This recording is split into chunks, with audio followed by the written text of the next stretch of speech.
नमस्कार मित्रांनो, येत्या 20 मेला आपल्या महाराष्ट्रातील 5व्या टप्प्यातील मतदान पार पडणार आहे। या 5व्या टप्प्यामध्ये खास करून आमच्या कल्याण लोकसभेमधील महायुतीचे उमेदवार डॉक्टर श्रीकांत एकनाथ शिंदे हे आमच्या महायुतीतर्फे लोकप्रिय उमेदवार आहेत। त्यांनी गेल्या 10 वर्षांची कामं केलेली आहेत, ती मी थोडक्यात तुम्हाला सांगतो।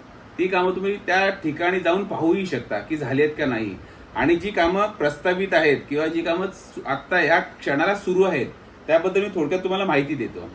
पहिलं म्हणजे आपलं शिळफाटा जो रोड आहे त्याचं कॉन्क्रिटीकरण आणि 6 पदरीकरण हे पूर्ण झालेलं आहे, हे पहिली गोष्ट। दुसरं त्यानंतर मोठागाव मानकोली ब्रिज, ज्यामुळे आपल्या ठाण्याला जायचा वेळ खूप कमी झालेला आहे। म्हणजे अगदी आम्ही 15 ते 20 मिनिटात आपण ठाण्याला पोहोचतो, हे दुसरं। तिसरं आहे मुंब्रा वाय जंक्शन, इथे एक उड्डाण पूल आहे, ते पूर्ण झाले आहे, तो तुम्ही जाऊन पाहू शकता। त्यानंतर आई तिसाई देवी उड्डाण पूल म्हणजे कल्याणचा पत्री पूल, त्याचं कामही पूर्ण झालेलं आहे। त्यानंतर कल्याण आपला जो आपला कॉन्क्रिटीकरण रस्ता आहे, अंबरनाथ रस्ता, काटई अंबरनाथ, त्या रस्त्याचं कॉन्क्रिटीकरणही पूर्ण झालेलं आहे। तुम्ही त्या रस्त्यावरून गेल्यावर तुम्हाला आठवेल की अगोदरचा रस्ता कसा होता आणि आता कसा आहे, हे तुम्ही पाहून या पाहिजे तर। त्यानंतर डोंबिवली MIDC आणि निवासी रस्त्यांचे कॉन्क्रिटीकरण पूर्ण झालेलं आहे। तुम्ही कधी गेलात तिकडे ईस्टला तर जाऊन पाहून या, रस्त्यांचं काम ऑलमोस्ट सगळं झालेलंच आहे। तोडका कुठे बाकी असेल तर मला वाटत नाही बाकी आहे, पण पूर्ण झालेलं आहे ते काम। त्यानंतर अंबरनाथ MIDC क्षेत्रात रस्त्यांची उभारणीचे काम पूर्ण झालेलं आहे, MIDC क्षेत्रातलं बोलतोय मी। त्यानंतर ऐरोली काटई जो मुक्त मार्ग बनवत आहेत, ज्यामुळे आपण मुंबई ते काटई आपला नवी मुंबई ते काटई नाका अवघ्या 10 मिनिटात गाठता येणार आहे, असं टनलचं काम पूर्ण झालेलं आहे, रस्त्याचं काम सुरू आहे तिथे। त्यानंतर कल्याण रिंग रूटचं काम प्रगतीपथावरती आहे, पलाव उड्डाणपुलाचं काम प्रगतीपथावरती, तुम्ही जाऊन पाहू शकता की तिथे पुलाचं काम चालू आहे तिथे, पलावाला गर्डर पडलेले आहे तिथे। विठ्ठलवाडी कल्याण उन्नत मार्ग प्रगतीपथावरती आहे।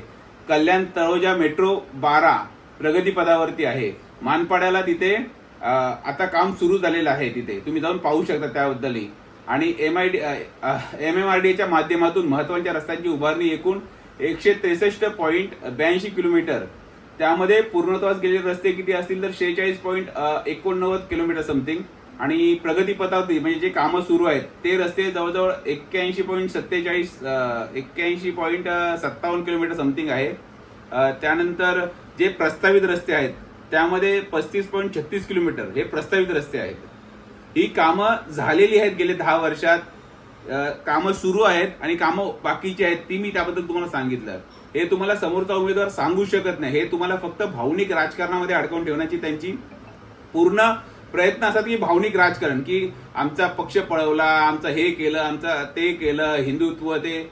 आम्ही आमच्या विकास कामावरती आम्ही तुमच्याकडे मतदान मागायला आलो आहोत। आमच्या खासदारांचे किंवा आमच्या उमेदवारांचे तुम्हाला जी कामं झालेली, जे विकास कामांचे तुमच्या घरी पॅम्पलेट आले असतील, पुस्तकं आले असतील, ते एकदा नजरे घालून बघा।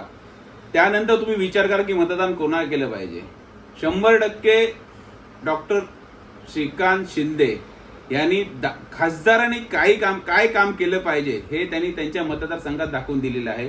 त्याकरता मी किंवा आम्ही तुमच्याकडे मतदान मागत आहोत। येत्या 20 तारखेला आपण सकाळी लवकर उठा, 7 वाजता मतदान सुरू होतं, उन्हाच्या अगोदर जाऊन आपलं मतदान जो हक्क आहे तो पूर्ण करून या, ही तुम्हाला मी विनंती करतो। पण मतदान नक्की करा आणि मतदानाचा टक्का वाढवा। नवीन मतदारांनी तर आवश्यक बाहेर पडून मतदान करा, कारण तरुण पिढी हा देश घडवतो। देशाचे पंतप्रधान नरेंद्र मोदीजी हे 3ऱ्यांदा पंतप्रधान होणारच आहेत, पण ते पूर्ण ताकदीनिशी झाले पाहिजे। त्याकरता आपण बाहेर पडा आणि मतदान करा, ही तुम्हाला मी कळकळीची विनंती करतो। धन्यवाद। जय हिंद, जय महाराष्ट्र।